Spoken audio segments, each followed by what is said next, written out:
go ahead and jump. I'm kind of sad. Yeah, these episodes are these little instant reaction episodes are getting harder and harder to record. This is we all gonna need to definitely go for happy hour. Yeah, it's definitely worse than the Battle of Winterfell. Oh yeah. Yes. Whew. All right.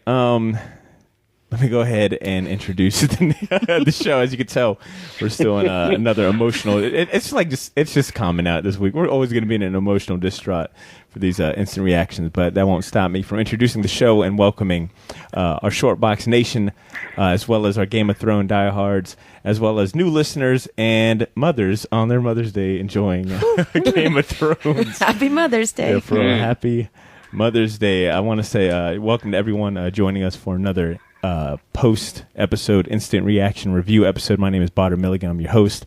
I'm joined by Blythe Brumleaf. Hello. And Edmund Danzart.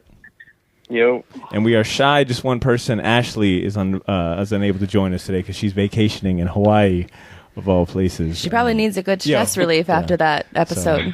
So I imagine she's probably watching it right now. I think it's probably airing over there by now. Oh, it does air later it airs like 9 p.m. Sunday time wherever you're at. So people who are in other parts of the globe, they have to sort of stay off social media until it airs in their country. Yeah. Unless they have a VPN. The only thing that she asked us was she texted me and Ed and was like, the only thing I ask is text me Clegane Bowl if it happens, so I can emotionally be prepared. So I went ahead and shot her that text. Godspeed. So, before we really dive into this, per the usual, I want to go ahead and give a shout out to some of the new listeners that reached out and just kind of congratulated or even just chimed in on the episode. So that includes Chadwick Bummer. He went ahead and shared some nice words about our episodes.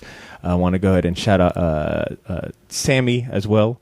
Nick Wagner as well, and Kyle Schmezik, who actually wrote us in right before the show started. This email is timed at 8:48 p.m. today, and Kyle writes, Shortbox crew, I write you on this joyous night to share in the celebrations of the hype that was promised. Tonight is the night that was foretold many years ago. It's been 100% confirmed since day one. McGregor versus Mayweather, 2 children bickering.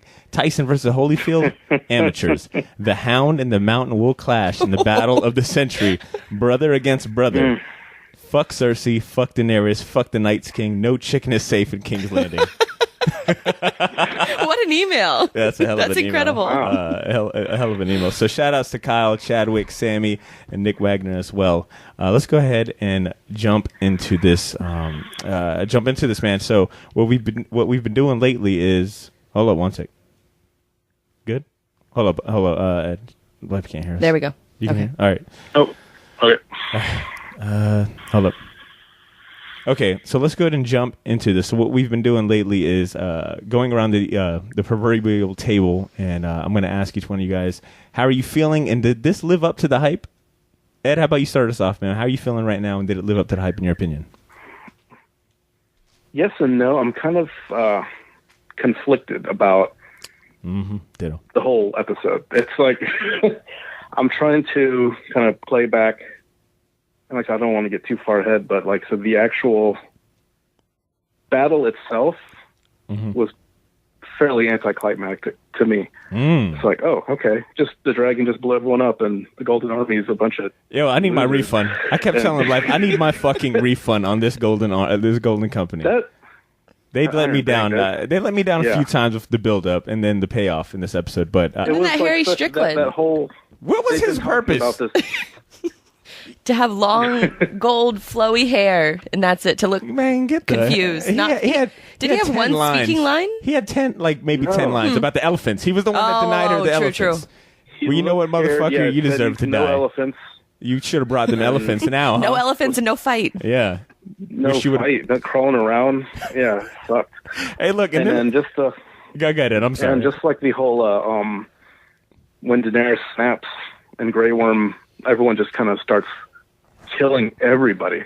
Yeah. After complete surrender, after, when the bell rings and then, the Lannister troops were, threw their swords down. Complete surrender. You've won. Oh, yeah. And then just basically it seemed like 2 hours of death. Yeah. Which made it a lot more impact than, fighting a bunch of, zombies and stuff like that. This is a lot more emotional impact. And I'm trying to figure out like the whole arc of Daenerys and just. And let's save that for when we get into the play-by-play. That's a good starting point. Yeah. I like that. Blythe, what about you? What are you feeling? Did it live up to the hype? I'm sort of conflicted on it too. I when we were watching the episode, I made the comment, "This is the best episode of the season so far," just because for of this season. Yeah, I'll vote for this season. And then it almost like kept dragging on and dragging on. Like I felt I thought Daenerys was going to snap out of it. And sort of get a hold of herself, and she never did. And you just kept seeing like the Mad Queen sort of come to fruition, and to see that character go from everything we've seen her go through since season 1. I thought in the look inside the episode after the episode airs, and they talk about how Daenerys has and I never really put this together, but they talk about how Daenerys has always watched death and has been sort of okay with it, has watched her enemies die and never grimaced at it, and you see a complete opposite when you look at Tyrion or you look at Jon, because they're just disgusted by what they see, but she's gone full Mad Queen, and I know a lot of people are going to be very upset on the internet about this. That timeline is going to be heated. Yeah. I think I'm in the same boat as both of you. I think we're all on the same boat. Still, I think we're all a little conflicted. There was definitely parts I liked. A lot of parts that once it's settled in, when we were watching the post show, and seeing the scenes again, I was like, you know what? I don't know if I needed to see that. And speaking about another character that disappointed me, Jaime. I think a few of us were defending him in the last episode review that we did. That Jaime isn't going to Cersei to suck up to her. This is like him like stepping up to, like, at least we all assumed that he was save her. Going to either save her, kill her, but to kill her to save everybody else is what I thought. Yeah, but I mean, he's turned back to the dirtbag from first season. Came full circle, which is really And it's like his whole character arc is just gone, finito. Yeah. And you could say that for a lot of characters in this particular episode, that they had this certain character arc and it's completely squashed now. Yeah. I don't know if it was their choice to do 6 episodes or what the constraints were, but I think a lot of things were just kind of rushed to you think to kind of get the payoff. The show to go along as long as they can. Yeah, exactly. Well, it was kind of like the treatment with the Hobbit movies. How they at first it was only supposed to be 2 movies, and then they switched it to 3 in order to take up for all of the script. Whenever they announced season 7, they knew it was going to be the final season, but they split it up into 2. So technically, we do have a season 8, but originally planned all these episodes were supposed to be in 1 season, but they felt like it was too compacted for that. But they still didn't do the normal 10.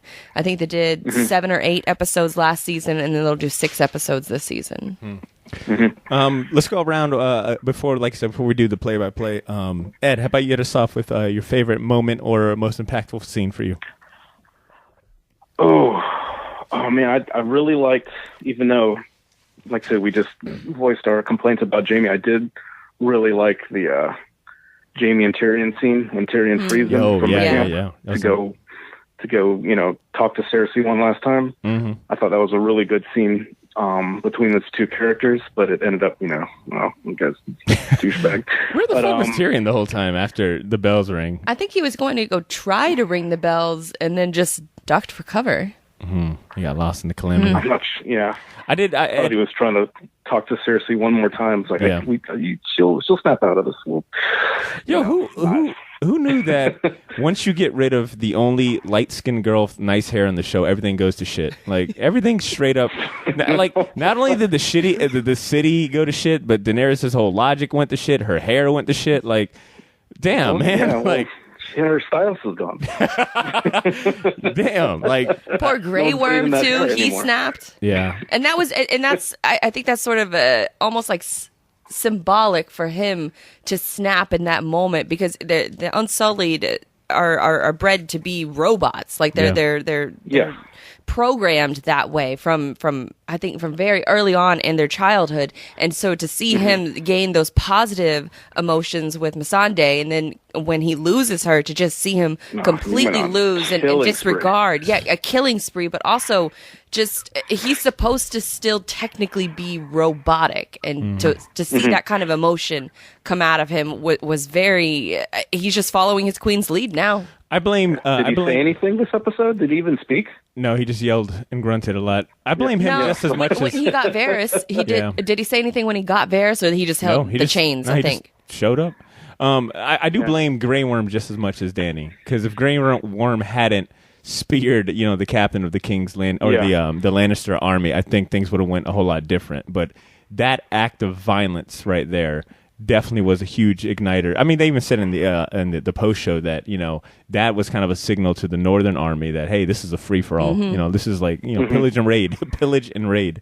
Blythe, what about you? Favorite scene or most impactful scene for you? I'd have to go most impactful, because I don't really have a favorite in this episode. I'd probably I don't want to say Cersei and Jaime dying. Well, maybe I do want to say that, just because they're so iconic characters, and it's got to be Jaime and Cersei dying the way that they did. I did not think that it would happen that way, and just with Cersei's denial up until the very end.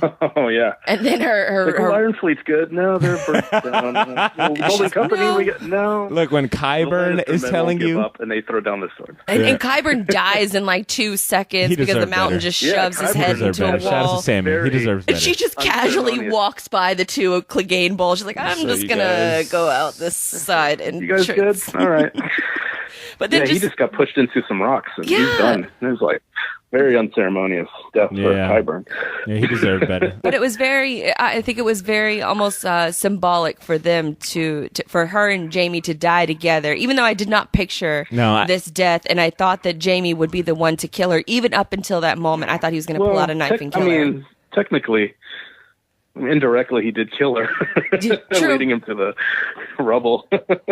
Yeah, what type of? I mean, I guess I'd have to look at you funny. I'd be like, wait, you led me where, you motherfucker? Like, I had an escape route. And I will say, too, that the scene, Arya just knocked it out of the park. Like, I'm probably hinting at who my MVP will be, but just all of her scenes in this episode were my favorite. There was a lot of parallels between this episode and Battle of the Bastards, where it was, and especially like just kind of incorporating a lot of things that we saw Jon go through in that episode, where it was like, first person kind of view into like the battle, the calamity, like being surrounded by bodies. I mean, I think Jaime had a scene where he was, fighting back against a crowd to go the other way. I think Arya had a couple scenes like that, but like just those silent scenes where it's like, focus on just how being ground zero amongst all this. And when they matched up the scenes with Arya and Sandor, literally fighting for their lives, both of them. That was awesome to see that. That was pretty good. I think my favorite scene was, as fucked up as this is, but watching the name of the dragon escapes me. Help me out. Drogon. Thank you. Drogon. Watching Drogon just wreak havoc on the Iron Fleet, the Golden Company, and even there was that scene where he's just slicing through the Red Keep. It was just, I know it's like just probably speaks a lot more about my character, but it's just something about watching, all of the fears. Innocent being people being burned alive. I really love it. No. Look, life was howling, laughing when the Golden Company was getting mowed down. Like, she was applauding. I was like, these are just people. Well, that's at first, and then it still kept going on. But this episode's like an hour and a half long. I'm like, they're still killing people out here. That's a little much. I probably will say Arya scenes too, because that was, damn man, that was really. I don't think I would have imagined seeing her in a position like that, because Arya has been painted this whole season as like silent killer. Like, she killed the fucking Night King. Like, you wouldn't think that she'd be. I thought she was going to kill someone in this episode, whether it was Cersei or helping the Hound fight the Mountain.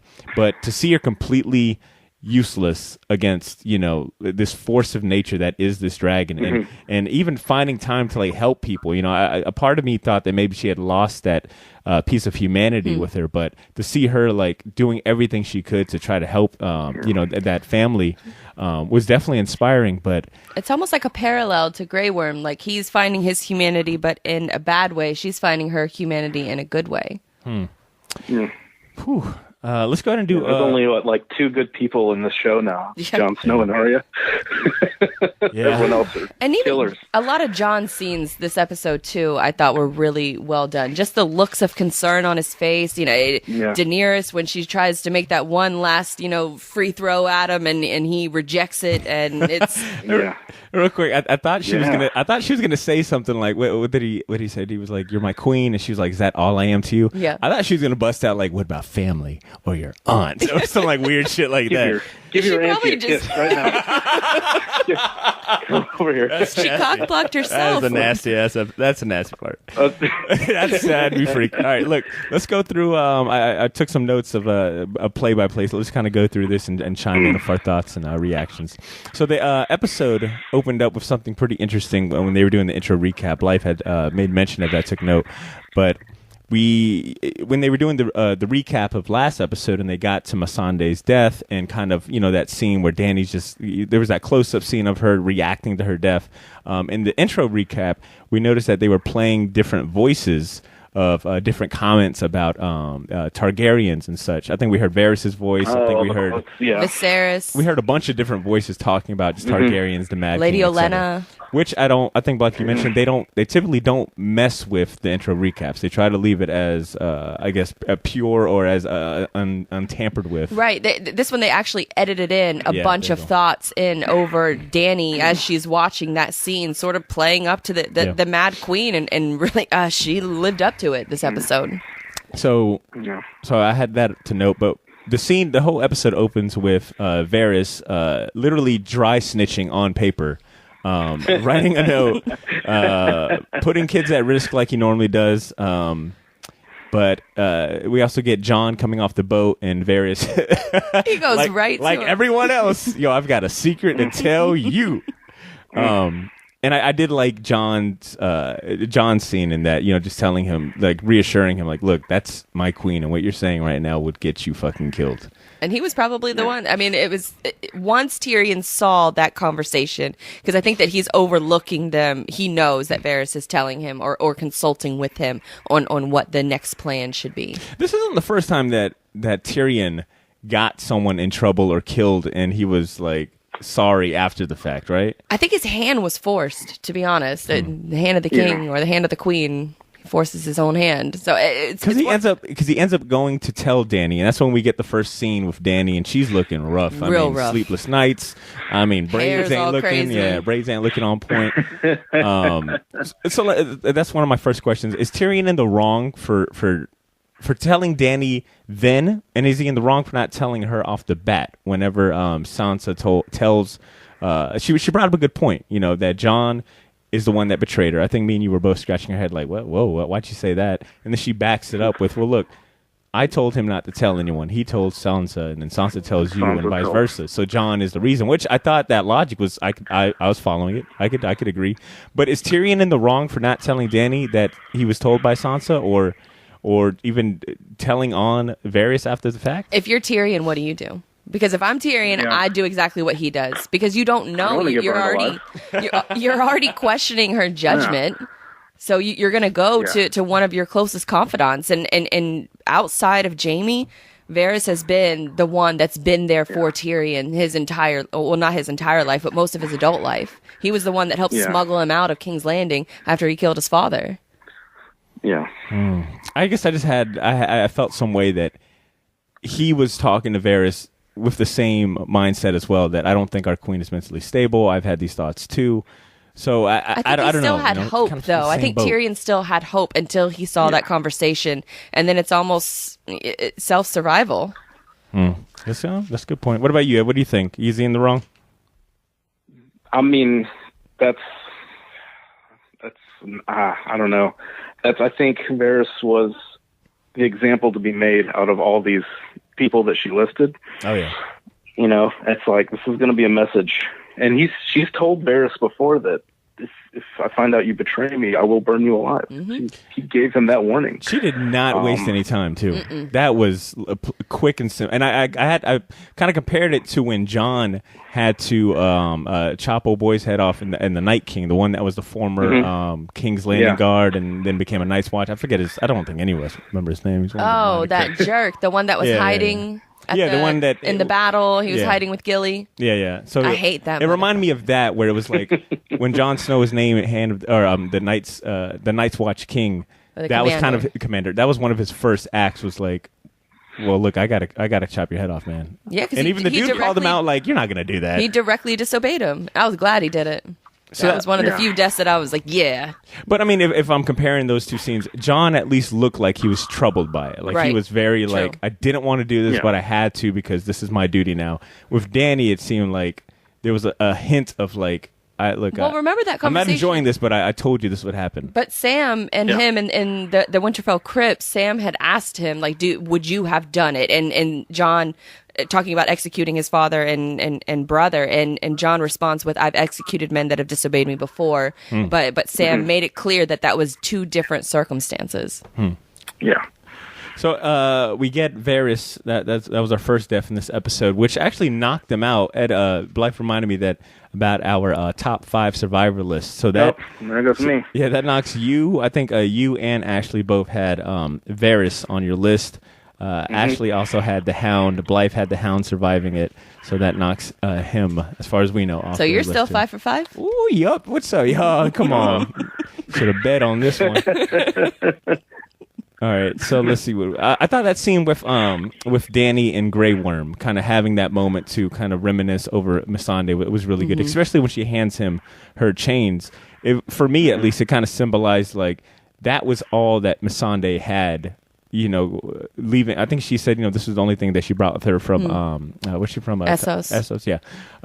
So it was like her freedom was all that mattered to Missandei. That was the only thing that she cared about. Why do you think that Grey Worm immediately threw it in the fire? I think is he done with emotional attachments, and he's just ready for revenge? Yeah, like, that or some people. Yeah, or I'm killing some white folks tomorrow. Because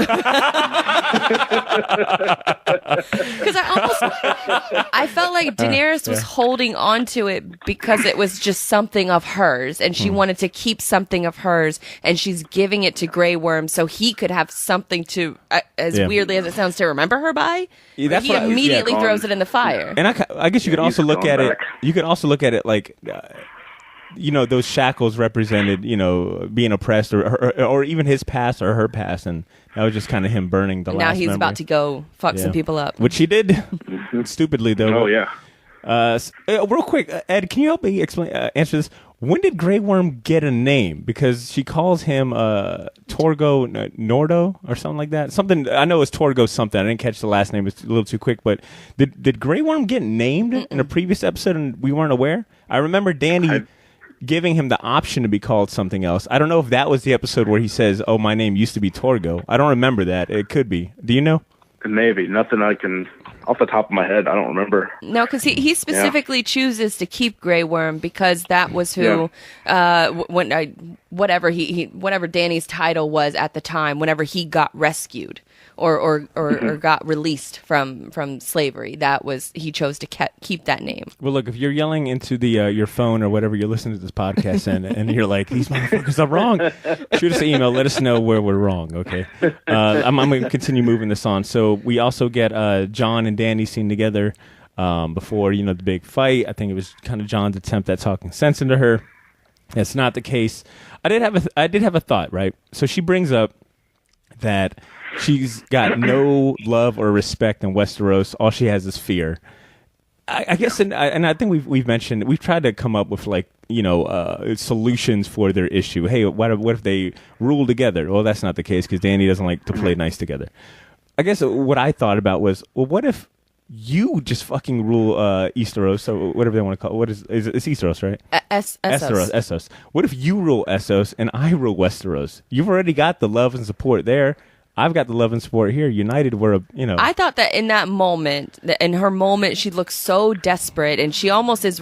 She reminds me of sort of what they used to call her brother, Viserys, the beggar king, and she almost has been representing him and reflecting back to him being the beggar queen, and just begging Jon not to tell anybody, begging Jon to rule. I thought she was going to say, "Let's rule together, let's be married together," and then when he still denies her advance. I think he wants to, because he says, "I love you," right before that, right before she says, "You are my queen." And then she says, am I only your queen? Or is that all I am to you?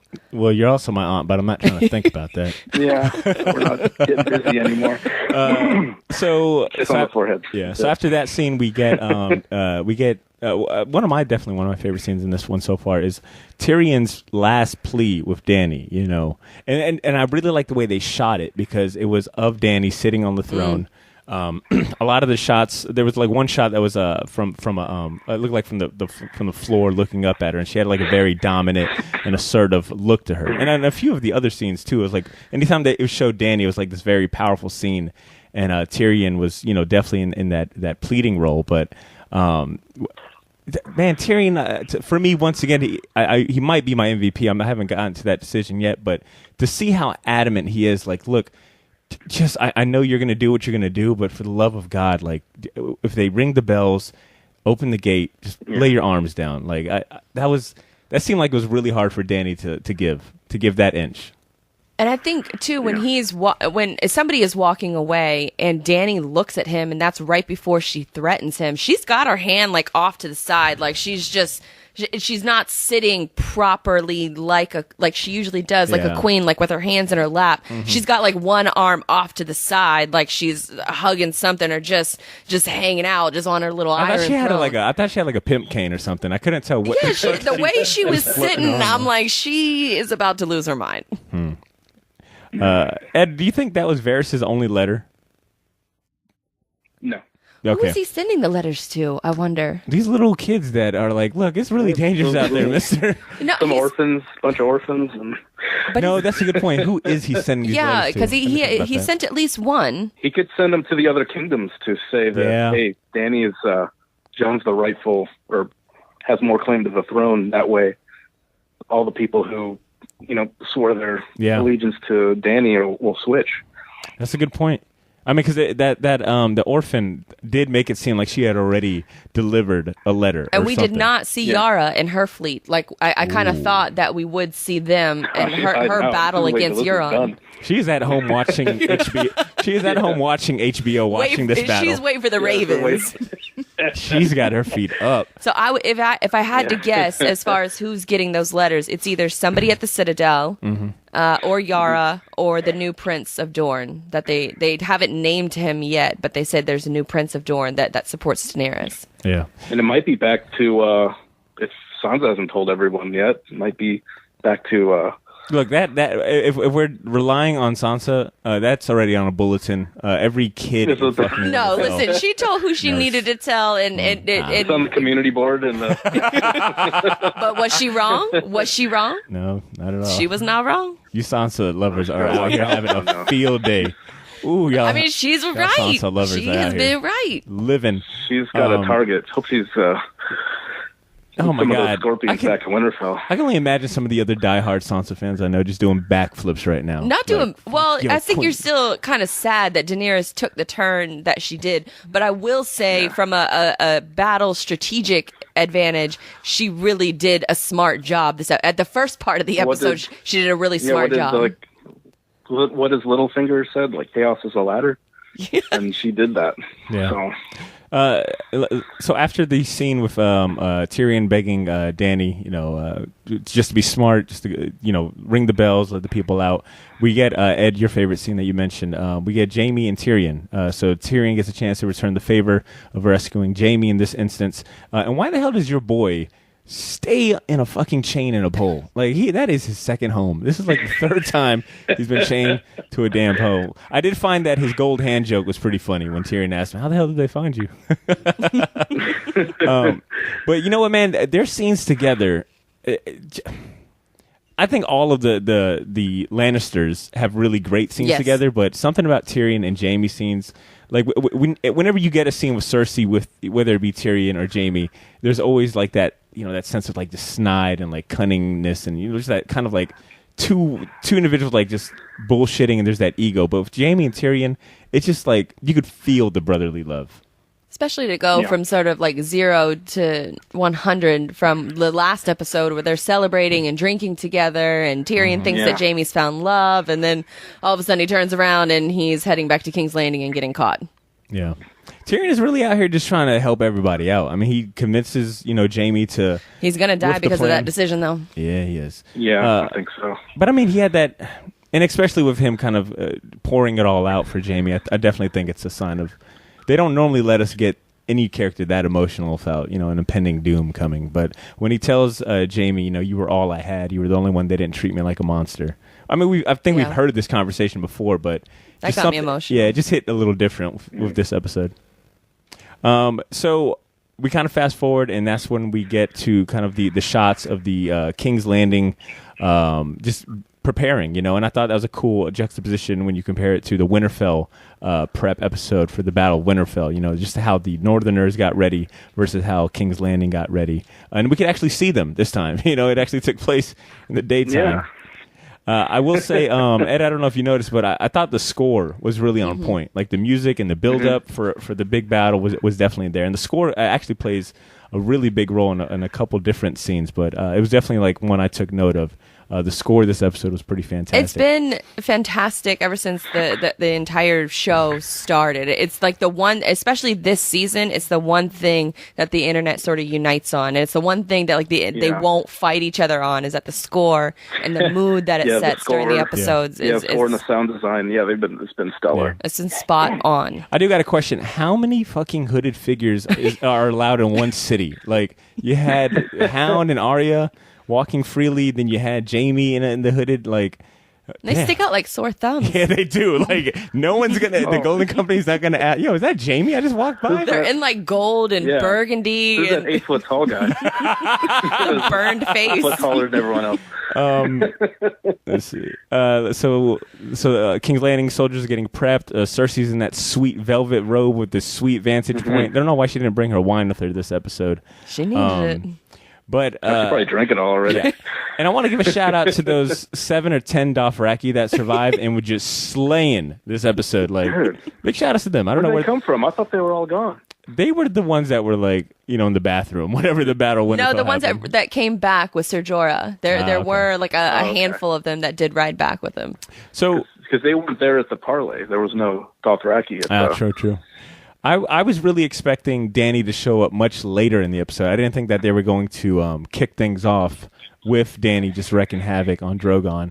But, I mean, she did end up telling Grey Worm, you'll know the signal, something to the effect of, you'll know the signal when you see it. And sort of complete opposite, like I thoroughly complained about the battle plan for the battle at Winterfell, but this, at the beginning of the episode, I thought was a really smart battle plan because she's coming up from behind to take out the Iron Fleet. She's taking out all of the scorpions. I'd want a refund on my scorpions, too. If I was Cersei, I'd be asking a lot. And then she also comes in on the horizon of the lining or the line of the sun, so they can't see her in order to actually accurately shoot, at Drogon. So and Drogon was just a little more nimble. I think Drogon was like, I'm not going out like my other brother. Like, we're ducking and dodging. But there was one scene in particular too that he's flying so low to the ground that his tail just brushes over buildings, and before he intentionally starts knocking shit over. I mean, like, truly decimates. Yeah. I mean, the Unsullied didn't even need to march in there. They could have just chilled out. Well, in the back. He blew out a hole, like right in the door. It doesn't even matter that they closed the damn door. He just blew out an entry for them. And that was the sign that Daenerys was talking about. Like, you'll know when you see the sign. Because you'll see a big-ass hole in King's Landing. Was that the sign?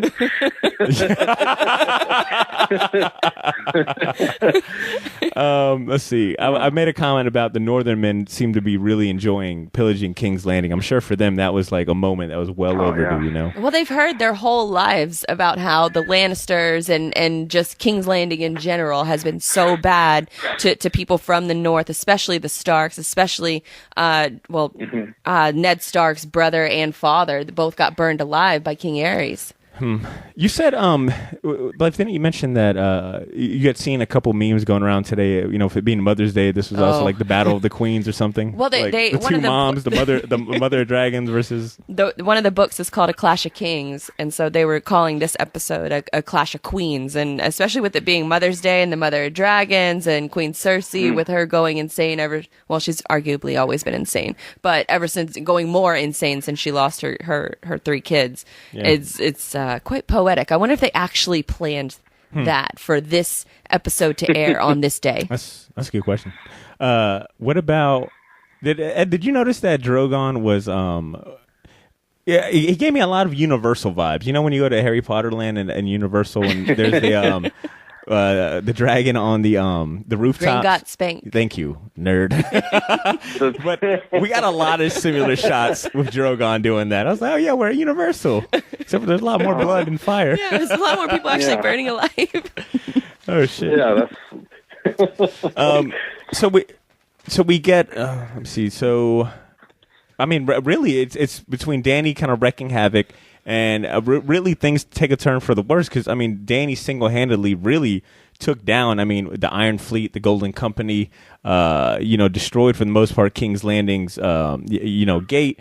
And we have that very long moment where Tyrion is staring at the bells, waiting for the bells to ring. I think Cersei is kind of contemplating, or trying to not accept failure. And then eventually we get the bells ringing, but instead of, really, I don't think any of us expected that, but Dany decides to continue the havoc regardless of. Yeah. I think we both said that, at least me and Blythe said the bells must represent, either evacuation or surrender. But it's clearly a sign of like, look, we're done. There's some shit going on is when the bells Yeah. ring, because it's also for marriages too, and when someone dies. But I mean, things literally just take a turn births. for the absolute worst, because I think that's the moment where I definitely had my jaw on the floor, which was, what the hell are you doing, Dany? Because that was enough for Grey Worm to lose his shit and his composure. And it's interesting to see that. Like, I'm going to keep kind of comparing it to Battle of the Bastards, only because there was like that sense of like, here's what happens to characters that get, I forget what the term is, but it's like bloodlust or bloodthirst or bloodthirsty, during war. So we see Grey Worm completely lose his composure, and I think, Blythe, you made a comment that Grey Worm being a character that's always been robotic, this was the one episode where we really saw like pain. I think they even had a scene where he's kind of looked like he's crying, or just yelling in pain and anger, but it's like a good view of everyone's bloodthirst. Grey Worm, I think Jon even has a moment of like, but he catches himself. That's the difference between all of them and Jon. He's able to just kind of like, he's already been through it. I would disagree. I think that he was Jon only was doing more it. just defending himself. Right, exactly. I don't think he was, because remember, he killed one of his own men, because that one guy was, cornered that lady in that woman in the alley. And he killed one of his own men. I think when he was fighting, it was more just because he's being attacked by, the Lannisters. So I'll take it back. I don't think, I recant that. I don't think Jon had experienced bloodthirst. I think he was able to catch himself before any of that, but he definitely looked around him like, I've been here before, and this is... I think he was having flashbacks of Battle of the Bastards or the many battles he's been in, but he was not happy about any of that. Arguably, they've all been so focused on the Night King, and when you're killing whites, that's sort of emotionless. And then now this is the first battle that they've been in where they're killing live human beings. So it's you have, even though it's war and even though they're enemies, you still have sympathies for the population that's getting killed. Because I think you see, I even touch on it, like when remember when what was that guy's name? When Arya comes across the Lannister, like the Lannister soldiers. Oh yeah. Was and like I said, you kind of they did a good job, I think, in the short pockets where they like humanize these people, because they're not all, they're just there. They're on the job, more or less. They don't necessarily align with all of Cersei's beliefs and things like that. They're just, we're just, this is our job. We're working here, and then we're in it, and you kind of get them, because you still see them, even when they're fighting, you still see them trying to protect the people. Yeah, good point. Which, so it humanizes, and that's a lot of things with, wars, you kind of dehumanize your enemy so you can fight them. And, they've had that lesson fighting the White Walkers. Now everything that's an enemy is not really human anymore. That's a good point, because so I think they did a good job of, still trying to, you could still see them in all the chaos going around. You could still see them trying to protect the people, get them out of there, the soldiers, because, they're not, they're under the wrong flag in this situation. It doesn't mean like all the soldiers are, kind of does a good job of like humanizing the enemy in those scenes. And I didn't think going into the episode I was going to be rooting, well, not necessarily rooting, but caring for the Lannister army. But I found myself thinking, like, damn, man, this really sucks for them. Like, y'all really did them dirty. Surrender. Like, y'all really, exactly, y'all really did them dirty. Done. We're done. Kudos to actors like Lena Headey, who she plays Cersei, and she's such an evil woman, and she invites all of these people, the commoners, into the Red Keep in order to use them as a human shield, but yet you still feel sympathy for her whenever the city is falling, and whenever she's, her and Jaime are at the bottom and everything is just collapsing around her, and you still feel some kind of sympathy for her. So I thought that was really well done in this episode. I'll 100% agree on that. I think it's also because we watch something that she also truly loves. Like, we know she really, truly loves her children. And we, I think we've been led to believe that that's the only, between the children, Jaime and, her family, those are the only people that she loves. But I think what she loves also just as much is King's Landing, just being a ruler and being the queen of the city. So to watch this thing that she's fought so fucking hard for, and she's wanted her whole life. I think, it definitely, you felt that, like, oh damn, you've done some shitty shit, but watching you get heartbroken over this there's no way you couldn't be like, damn. And arguably, if she was born a male, like she always in the book, she wanted to be a male. She wanted to live in Jaime's shoes, and Jaime never wanted to rule. He never wanted that responsibility, but Cersei always did. And when she finally got a hold of it, however means that she got to it, you almost felt like that she would be decent at it. Yeah. So she wasn't. Inviting all the commoners into the Red Keep in order to use them as a human shield is not doing a very good job of that. But it still, I think, speaks to the credit of Lena Headey, who is such a damn good actress. Awesome. And if she doesn't win an Emmy for at least just this season, I didn't think that they put her in the best light in this episode, and I would have liked to see a different death for her. I would have liked to see something more dramatic, but I get the symbolism behind this is everything that you created, and now everything is crumbling around you, and you're going to be suffocated by it. I get that symbolism, but I don't know. I still would have much rather Jaime take her out, because then that accomplishes Jaime's arc, and then Cersei goes out, the way she probably should, is in getting murdered. Did anyone think that that was the moment when Dany decides to makes her choice that, fuck the surrender, I'm going to continue ravaging the city? I think, Blythe, you mentioned it, or one of us did, that this was the moment that Jon, I think Jon makes a decision, like, mentally, but this is not, no, Dany can't be queen. I think it's been leading up to this. He's been having little seeds of doubt. It started really with Sam. Yep. When Sam questioned, what would you have done in that situation? And then I think that you see little glimpses of it. Even when Varys is burned alive, the camera like sort of focuses in on Jon's face looking at Dany, because she's never had a problem watching whoever has betrayed her. She's never had a problem watching them die. Yeah. Whew. Moving forward, we also get the Jaime versus Euron fight, which I thought was a little... Might have been like I don't know, just kind of random. I mean, it was a good fight. I thought it was a pretty solid fight, but definitely random. Like, it was needed to happen so we could have Jaime die. I don't know, because just for Euron, I mean, Euron's like this annoying fucking bug that just doesn't die. Like, when he showed up, I was like, what? Damn. Well, I guess it makes sense that you wouldn't die in the water. But Ed, what you think about the fight? I like the fight. I thought. I wasn't expecting it. Yeah. I didn't know where Euron would end up, but I wasn't expecting like a last, duel with Jaime. I thought it kind of, I don't know. I liked the fight itself. It made sense to me. I think it's, because remember all the shit he talked last season to Jaime. Yeah. About, having sex with Cersei and stuff like that. Shit, he knew he reminded us again. Thing, so he was. I think they had it. There was a clash coming. I wasn't expecting it, but I think it made sense. Yeah. Blythe, that fight do anything for you? Yeah, it was all right. Yeah. He died a troll. He died a troll. And I don't know any other way that either. I don't know another way that Euron could have died if it wasn't at the hands of Yara. Yeah. And it kind of makes sense that he did stab sort of Jaime enough to critically injure him, but not enough to where he couldn't looked walk. like he was doing just fine. I was like, damn.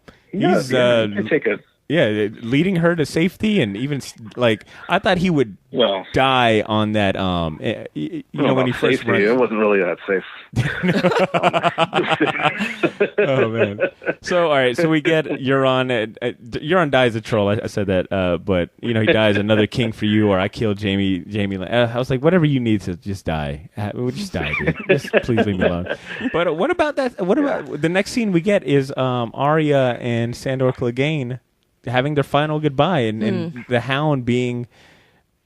What do we think about his character arc? Because he technically saves Arya. He tells her, you don't want to be like me. This is what revenge looks like. Like, go home. And she tells him. She calls him by name at that too. Yeah, that was the first time ever. Yeah, Sandor. Thank you so much. And then of course we get the battle between the Hound, and we finally get Clegane Bowl as Ashley, and which is kind of sad. Ashley ain't here to comment on that, but I thought. This moment from here on out might have been the pinpoint that I was like, okay, it feels like too much shit is happening, or they're rushing things, or they're really trying to a lot of this stuff was a little too on the nose. I thought the Hound. I want to talk about the Hound versus the Mountain, the final Clegane Bowl. I thought they kind of hammed that up a little too much. I don't know. It just they were really kind of driving it as like a monster. I don't know. He was something. I didn't need to see the Mountain like shirtless. Like he was almost a little more menacing, not seeing lifting all those that. weights for nothing, man. You got to show off the pecs. He's technically a white. He's been in armor for what? How long? Yeah. That's got to suck. And we've never not seen him without his helmet on. So we've never seen him as sort of the state of white that he's in. Yeah. Even like I knew. I think, Bob, you kept mentioning, like, the only way to kill... You kept kind of yelling, like, the only way to kill him is fire. The only way to kill him is fire. Like, I don't know, man. Just the way he took him out was almost like... I don't know, too Hollywood? I don't know if that's a phrase or some shit, but it just felt too staged or a little too on the nose. I was like, okay, this is climatic, but I don't know. For me, it just didn't land right. What did you guys think? Ed, did it do it for you? Like, what do we think about Hound's character arc coming to an end? Yeah, I think this is how we all... We need Ashley. Where's our Hound expert at? I think, except for Ashley. Yeah. He gets the Iron Throne. Ashley was right in the show. I think this is kind of like his poetic end. I think it was a little like dramatic on the staircase, and then it's the climactic fight. It's like a long, this is a long story that's finally ending. And I like the little tie-in with when he's about to crush his head, like he did the Viper. Oh man, he had his thumbs in his eyes, and that was. Oof. I did not need to see that. I was covering my eyes at that point. I think I know you mentioned it earlier, but I thought the cutting back and forth with Arya was a little bit jarring for me. I'd like to see those two things separate, like the fight and then that. But it could be just personal preference, but that was kind of a little jarring. Well, I think it's because we're not used to, I'm sorry. A good way to wrap up their story. I think it's because we haven't seen like those type of shots. And I mean, please correct me if I'm wrong, but I don't think we've seen these type of shots in Game of Thrones before. Like they haven't ever done kind of like that duel, the Arya and Hound scene. They haven't. I don't know. It just felt like really staged. I guess like it was like almost too opportune. Like they're fighting. Their last fight is happening as like the building is crumbling around them. Crumbling. And it's a little video game-ish. Yeah, thank you, Ed. Like, thank you. I think I said that. I think I said this feels like a final boss fight. Yeah. You cannot beat this motherfucker with stabbing him.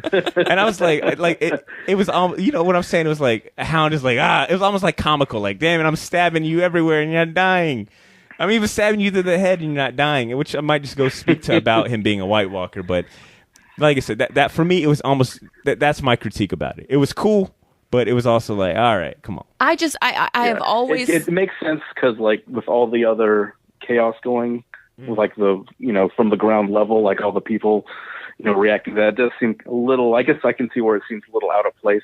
With all the almost realistic, that slow motion kind of like Saving Private Ryan, where it's slow and the sound is all in and out, like when people are just getting roasted. It is kind of, I can see where you're coming from for sure. But knowing the Hound's history and knowing how far he went from just being like a bitter, he's always been like a bitter just grouch. Yeah. But you almost saw him making a switch to be a better person, especially when he was serving with that religious sect for a little while, and then he goes off and he joins with a bunch of the Northerners, and they go north of the wall and they do all that. But you almost think that he is turning into somebody who is doing things for the greater good.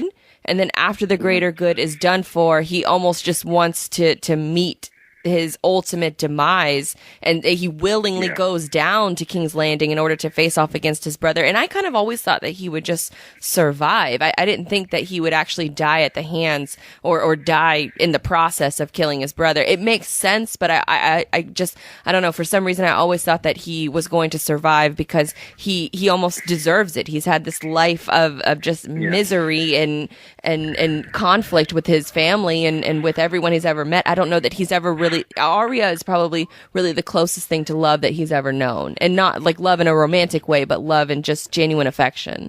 You know what? Hearing you say that might make me not like that scene a little even more, because then it means that even Hound's character arc went back to kind of ground zero. Because I mean, his whole mission in life was, I'm just here to kill my brother. I would have really liked to see. Let's say that I'm just kind of going off the moment, but like Boulder kind of traps both of them, and Hound is able to get out, and he's got the choice of either killing his brother or whether it's helping him out or leaving. I would have really liked to see him just kind of leave him there, like, you know what, you're not even. I'm better than killing you at this point. Like, I've gotten so far. Your fate is in your own hands. I think that would have been a little more impactful there, but.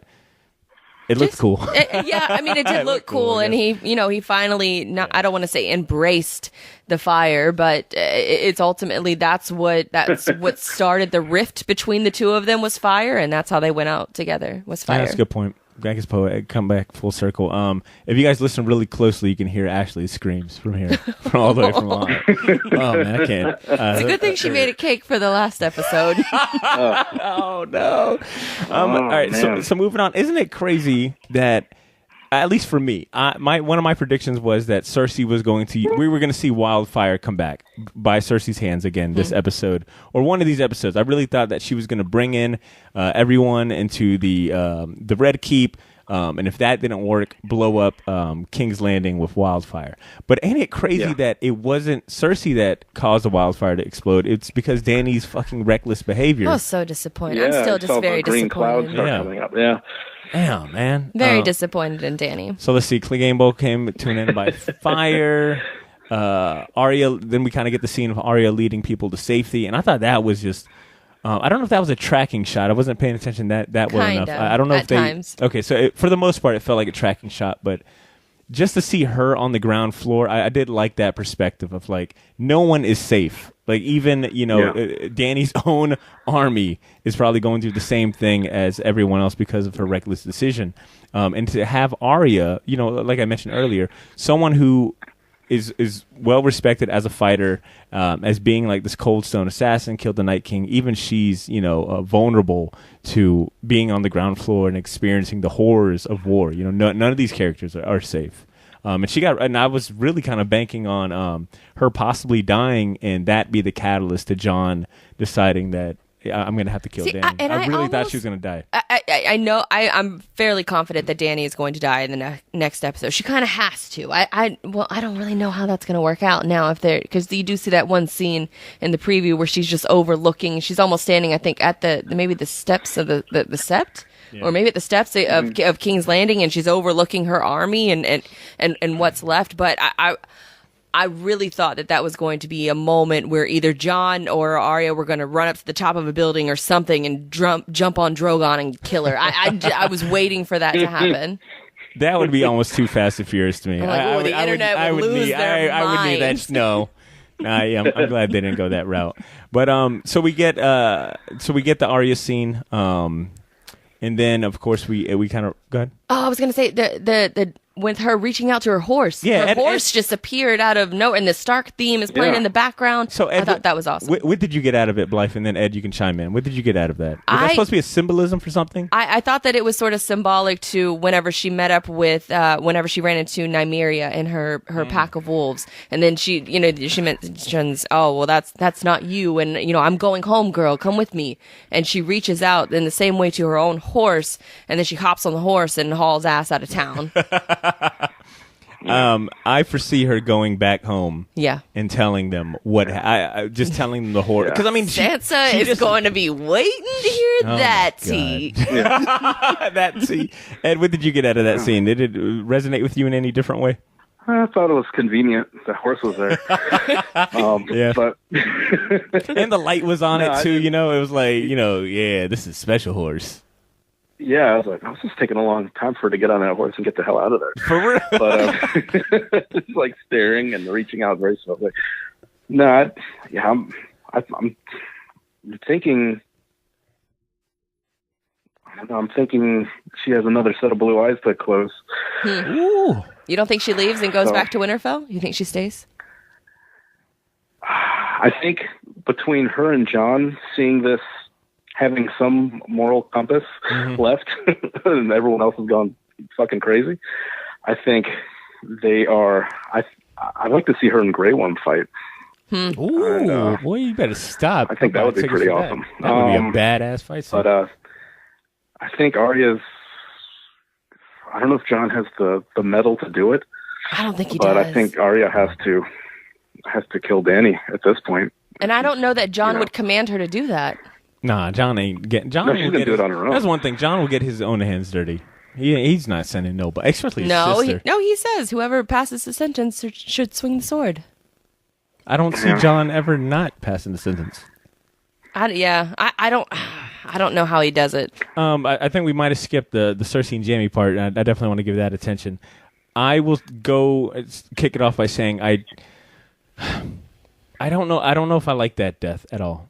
I expected a little more. Like Cersei dying, pleading and crying. I get it's supposed to, be a completely different view on her, and this is her kind of breaking and accepting her defeat. But I don't know. That is not how the most badass, just absolute cunning, vicious character dies in my book. By some rocks. Yeah, exactly. Yeah, I get it. I get it. It's supposed to be, this beautiful, like, kind of romantic scene. She dies with the love of her life, her brother, who should have been dead, to be honest. But I don't know. It just either whatever you want to call it, too convenient, a little too Hollywood for me. I don't know. It didn't have the same emotional impact as some of these other deaths.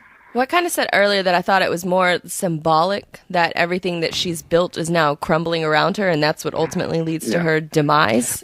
But she should have. I don't know how I would have wanted her to die. Like, how would you have wanted her to die, and by who? Do you have an idea? I don't know. And maybe that's definitely an issue. But I would have imagined. I would have almost liked it maybe a little more if she was outsmarted. She was either outsmarted or the crown was stripped of her and she had to get shamed again. Yeah, either be shamed again or killed by. I don't know. It's just that was not it for me. Well, when they gave the option, and I know that's not a fair statement or point, but when they gave the option of her and Jaime, or Tyrion gave the option of her and Jaime, sort of sailing off and going to Essos, I'm like, that I would be cool with that. Just because I'm a Cersei fan, as much as a fanatic or crazy as she is, I would have been cool with that if they're the last of the Lannisters and they go off to Essos and they have the baby and they just live a quiet life over there. I kind of would have liked that too. I just don't know if Cersei can live a quiet life. That's what I'm saying. I expected her to go out bigger than that. I thought because of her child. You know what? Which I guess turned out to be true. I think I would have almost been a lot more happier if she had blown up the Red Keep with her in it and to call back whenever King's Landing was being invaded for the Battle of Blackwater, and she made the statement, look, I'm ready to go ahead and end my life too. They're not taking me out alive. Like, I think that's the Cersei I wanted to see. Her go out like that. Not, I mean, I get it, but it's just it ain't do it for me, man. Especially you're dying with Jaime. Go ahead, Ed. I'm sorry. No, I think soapbox. I don't mind her being, just crushed to death, but I think to complete Jaime's story, I wouldn't have mind. I don't know, it sounds weird saying that. I wouldn't have minded seeing Jaime, like, I'm on the same boat. I think I know what you're going to say. Yep. Just kill her, and then everything just collapses on both of them. So he has his kind of Kingslayer, Queenslayer, that prophecy, even though I guess he still fulfilled the prophecy. The Valentine. But you get that, like, okay, she has to be stopped. Yeah. And he doesn't just go back to her in a romantic way. But she's very much in denial, too, that she doesn't want to leave King's Landing. She doesn't want to believe that it's over. When in other instances that we've seen in the past, especially at the Battle of Blackwater, where she's ready to just take some poison. She's ready to kill her and Tommen. She's never been afraid of death. I mean, all these characters are afraid to die. They all want to rule as long as they can, but she's never struck me as being that afraid of dying, or I feel like she knows, or she's calculated the possibility of her dying, maybe even accepted it. So to see her like completely be, useless this whole episode? I mean, not even have like any kind of poison on her or something, because she is not the type to be taken prisoner. She doesn't want to be, the type to be put in another situation where she's taken by like the religious zealots that captured her that one time and, put her in jail for however many days. She doesn't seem like that type. She seems like the type who would want to kill herself first instead of being in denial. Have, like, both of them drink the poison, like kind of a Romeo and Juliet. Right. I probably would have been cool with that. That's really kind of the end of the episode there. Right? Am I missing anything? Well, Arya, hops on the horse and then rides off. We don't know if she stays or if she's going back to Winterfell. So if we're looking, if we look at the preview that we got for the next episode, it looked like really just once again a very limited trailer for the next episode. Just kind of showed the celebration. I didn't see anything else. Yeah, it was just all I really remember, to be honest. I was such a shock. Was just Dany standing and looking. She's standing on the steps and looking over her army, and that's really all I remember. Yeah. And then there was like Tyrion kind of walking through the destruction for like a second, and then it's Dany like looking over all the armies, cheering. All right. So check this out. So, and I want to get both of your thoughts on or predictions. Let's see who can call it to the closest. I'm thinking that Tyrion kills Dany, and the legend of Kingslayer continues with a Lannister. I mean, I'm gonna throw on my bet there. It's just seeing his face and just kind of how they've been playing with the whole Jaime's arc and kind of redeeming himself. I don't know. It seems almost like too, especially the way he watched Varys die. I don't know, just something about the possibility of Tyrion betraying her one last time or failing her one last time, and the biggest fail that he could do is just betraying her in that regards. But if he doesn't kill her, then I'm sure that we see either Dan or Jon or Arya do it. I don't know if Jon can do it. I don't think he can. Yeah, I don't think he can either. I think Tyrion gets eaten. He's a little snack for Drogon. So wait, Ed, what do you got for next episode prediction wise? Oh man, I'd like to see the. It's weird. I don't know if this is going to be just like one big epilogue. I don't know how they're going to wrap this up, but I'm thinking. I don't know who's going to be on the throne, but I'm thinking there's going to be like a four-way. Some kind of fight, or not four-way, three-way fight with like a. Well, this next episode ain't supposed to be that long, right? No, it's about an hour and a half. Oh, so this one's just long too? Mm-hmm. The last three episodes are about the same, all in length. Fair. Okay. I think Arya has something to do with killing Dany, and possibly might be Jon and Grey Worm and Dany and Daenerys. Or I'm sorry, Arya and Daenerys. That might be a good theory, because I could see if Arya is trying to kill Dany and then Grey Worm steps in and Jon's like, no, the fuck, you're not going to touch my sister or cousin or whatever she is There's now. There's going to be one less black guy in fucking Westeros, bro. Try me. The last one. because a lot of pressure on his shoulders. A lot of pressure on Grey Worm's shoulders. Both Grey Worm and Daenerys, the actors themselves have said how they struggled really a lot with how their character story ends. Like Emilia Clarke has said that she like wandered the streets after reading her script and just in sort of like a daze after she read her, the final moments of the character Daenerys, who she's played for, the past 8 seasons. And then Grey Worm's the Grey Worm character, I forget the actor's name, but he said in an interview that it's unsettling. And I thought for sure that, he would die in the Battle of Winterfell. I thought he'd become a white in that battle. And when that was still going through my mind for this episode. And I was like, he's probably going to die this episode because a lot of people are going to die. But maybe that's the way they go out. I'm also throwing one more guess. So my 2 predictions I'm going to stick by is either we get another Kingslayer and Tyrion, or I would not be surprised, especially with the way things have been going this season, and if this episode is any indication of how we're going to get some more endings, I wouldn't be surprised if Dany and Jon fly away together. I don't think that's happening. Whoa. I'll try my best to back it up. I know that we can. A part of me wants to believe that they're not going to give us the very obvious Dany getting killed. Like, it's almost too obvious. But I mean, they've kind of painted themselves in this corner. I know it's a wild card, but I would not be be now he Dany can't even kiss her and not be uncomfortable. All right, well, sure. All right, there's my stupid thing. I like your other theory better. All right, Jay. All right. Well, I'm gonna stick with Tyrion. Oh, terrible! All right, damn. Look, and we've heard some garbage ass theories. I think I might have just chimed in with one. Damn it! What are they flying to? You should have just start with the first one. But that was good. Look, what was his first love interest? I'm sorry. The name is Ygritte. Ygritte. Thank you. It was actually Roz, the prostitute. But he didn't end up sleeping with her. We're gonna say Ygritte. All right, Ygritte and Jon should have ran away. I mean, she was telling him, but I'm saying that's what I'm saying. It kind of comes back full circle. Ygritte was trying to convince Jon from the get-go, let's just run away from all of this. I don't know. Well, that is a theory now, is that Jon is going to return to the north. And that's where he's going to spend the rest of his days, is he's going to be up north. He doesn't want to rule. You think he'll be reunited with Ghost, and then people can stop bitching about the Ghost not getting his little pets. And that's how the story's going to sort of end. Is that Sam's going to sort of close the... Maybe that's how it okay. I'm formulating this as we're talking right now.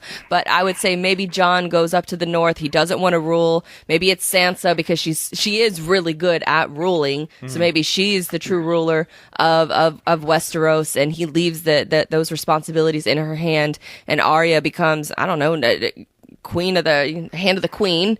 And she could be her advisor, or maybe Tyrion could be her advisor.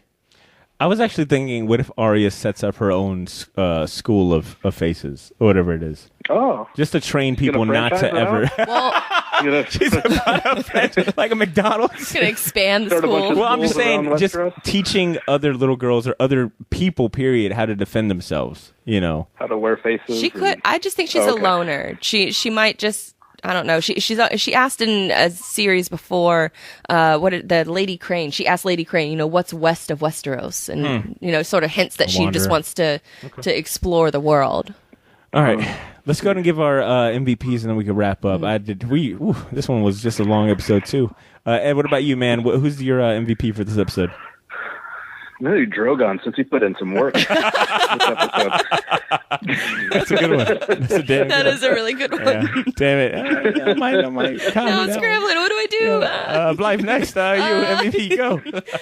Dang. I mean, I really liked Arya in this episode. I liked a lot of her. Her acting was really good. The shots that they did of her were really good. The when Sandor saves her, when she uses his first name, and she sort of, she sort of, we've seen almost like a humanizing form of Arya coming back, like little by little, even after she kills the Night King, and she has that stupid fight with her sister, and the last season, and this season has been about her slowly becoming more human, especially with Gendry, and having sex with him, I don't know, a couple times, but refusing to get married to him, thinking that she has this ultimate goal, and then realizing that when she's there and Sandor convinces her, you don't want to pursue revenge. So maybe there is another life for her in the future that doesn't involve just killing nonstop. She might have one more kill to do, but after that, I just hope that she kind of finds some peace.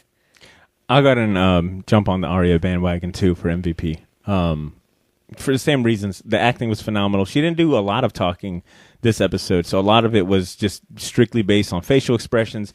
And also, it was jarring for me to see her in that position of being helpless. You know, we've seen her spend this whole series training to be like this lethal, deadly, very calm, smooth, coordinated, calculated, cold-blooded assassin. And I mean, and she's put in a very realistic.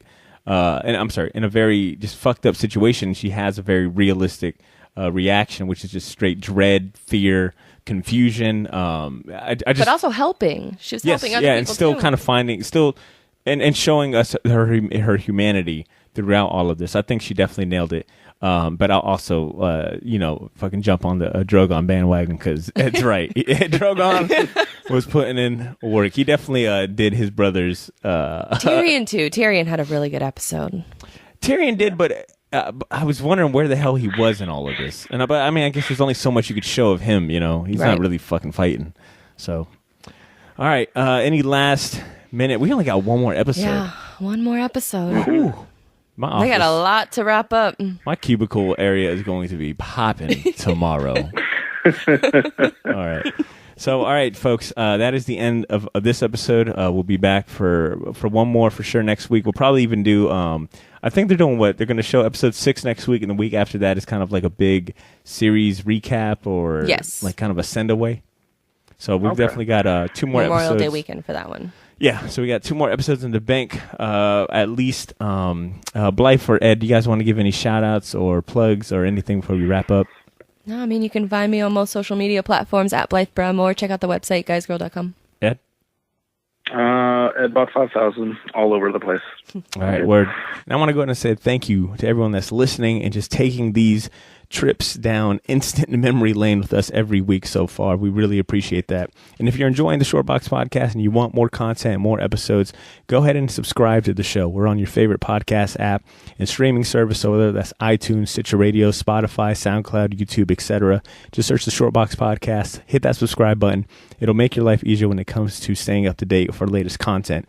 We actually do release episodes every Tuesday, outside of our usual Game of Thrones episodes on Sundays, so those might be something they might want to check out. And if that's not enough for you, man, consider backing us on Patreon. Yes, I promise the Patreon is up. Just search patreon.com/theshortbox. In exchange for your contributions, you'll get access to bonus episodes and exclusive interviews. Interviews such as our bonus Game of Thrones ones, with actors like Tom Lashiha, who played Jaqen H'ghar, the Faceless Man. I've also got an interview with Richard Brake, the Night King from Seasons 4 and 5 of Game of Thrones, as well as an interview with Luke Barnes, who played Rost of the Night Watch. And there's a couple more bonus interviews and content that we have up on our Patreon. So just search The Short Box, see what tier you like, and hopefully you get to enjoy some bonus content. But we'll be back next week with our instant reaction review episode for episode 6 and so forth. Check us out on social media too, man. We're on Twitter, Instagram, Facebook. Just search The Shortbox Jax.